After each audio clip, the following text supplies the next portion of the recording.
지금 요즘 좀 산업 현장에 출근하는 아빠나 남편한테 가족들이 꼭 하는 말이 있다고 합니다. 요즘 사고 많이 나는 것 같으니까 항상 조심해 이렇게 말을 한다고 해요. 그만큼 좀 산업 현장에서 사건, 사고가 좀 계속해서 이슈가 되고 있는데요. 뭐 평택항 컨테이너에 깔려서 생을 달리한 청년, 그리고 파지더미에 깔려 돌아가신 화물기사, 그리고 각종 추락 사고까지 좀 계속해서 안타까운 사고들이 이어지고 있습니다.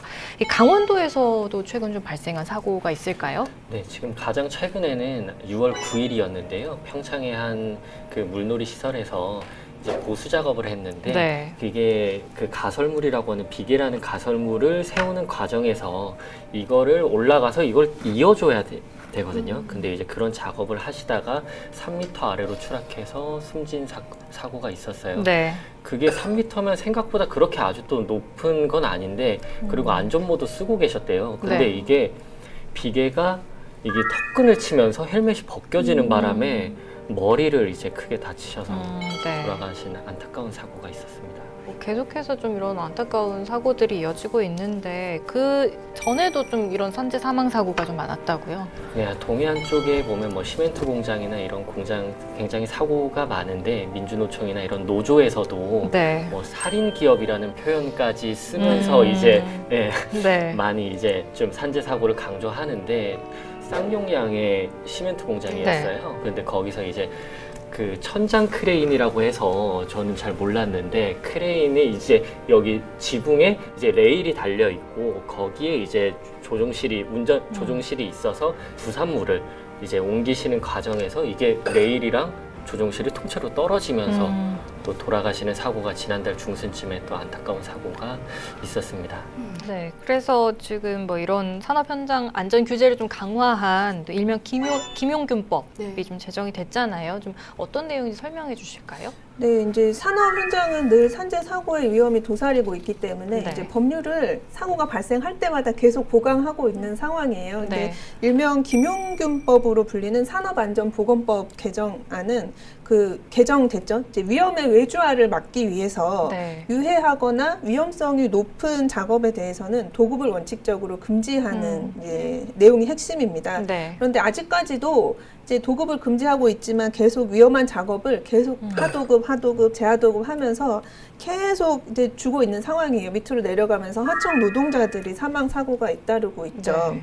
그리고 그 불법 다단계 하도급 계약 요거 때문에 이제 보통 이걸 하는 이유는 공사 비용을 줄이고 네. 기간을 단축해서 비용을 줄이려고 또 하도급을 하다 보면 그 업체들 또 이익을 남겨야 되거든요. 네. 그러면 정해진 금액보다 이제 계속 빼먹는 상황인 거예요. 그러면 안전 관리가 부실해질 수밖에 없는 이제 문제점이죠. 그래서 계속 산업 현장에서 사고가 발생하고 나중에 항상 하는 말이 인재다. 네, 라는 맞아요. 말이 계속 나오잖아요. 근데 기본적인 안전 수칙만 지키고 정해진 절차만 지키면 이제 뭐 아예 발생을 막을 수는 없을 수도 있지만 네. 최소한 줄일 수는 있지만 그게 안 지켜지니까 계속 똑같은 사고가 반복이 되고 인재다 또 법령 개정에서 보강하고 또 인재다 사고 맞아요. 나고 이런 이제 악순환이 반복이 되고 있는 거죠. 네, 그래서 이 법을 두고도 노동계랑 재계 모두가 불만족을 하고 있대요. 노동계 쪽에서는 오히려 처벌을 더 강화해야 한다. 근데 재계 쪽에서는 이게 자칫 또 이제 기업의 경영 활동을 좀 제약을 둘 수가 있다라고 하는데 좀 어떻게 생각하세요? 제도적인 문제도 크다고 보거든요. 네. 그러니까 안전보건법이라든지 지금 이제 산재 사망 사고가 나면 형법상 과실치사나 뭐 그리고 산업안전보건법 두 개를 적용할 수밖에 없는데 이게 특이한 게 보면은 처벌 수위나 이런 게 굉장히 낮아요. 보면은 이게 뭐 강물만 낮은 곳으로 흐르는 게 아니라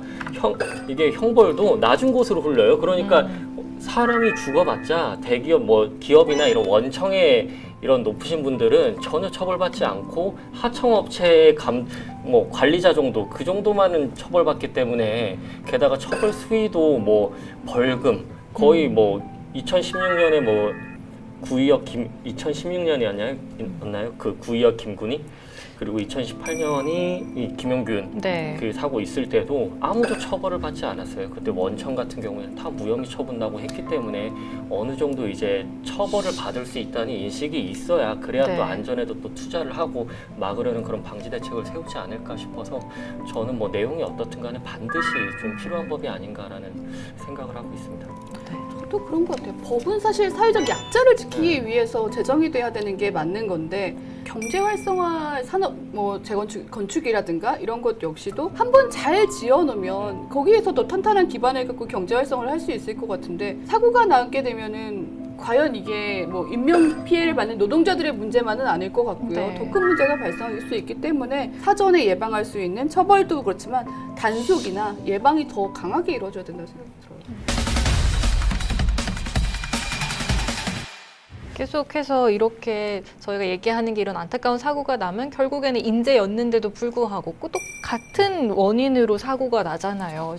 이렇게 줄지 않는 이 사고의 원인은 좀 어떤 게 있을까요? 일단은 건설 현장엔 늘 위험이 산존하죠. 항상 네. 이제 높은 곳에 올라가서 작업하셔야 되고 또 위험한 물건 사용하시면서 작업을 하셔야 되는데 사실 이제 아까도 언급했지만 계속 하청을 주다 보니까 돈이 없어요. 네. 공사장에. 그러면 돈이 없으면 없는 돈에 맞춰서 이제 작업을 진행을 해야 되잖아요.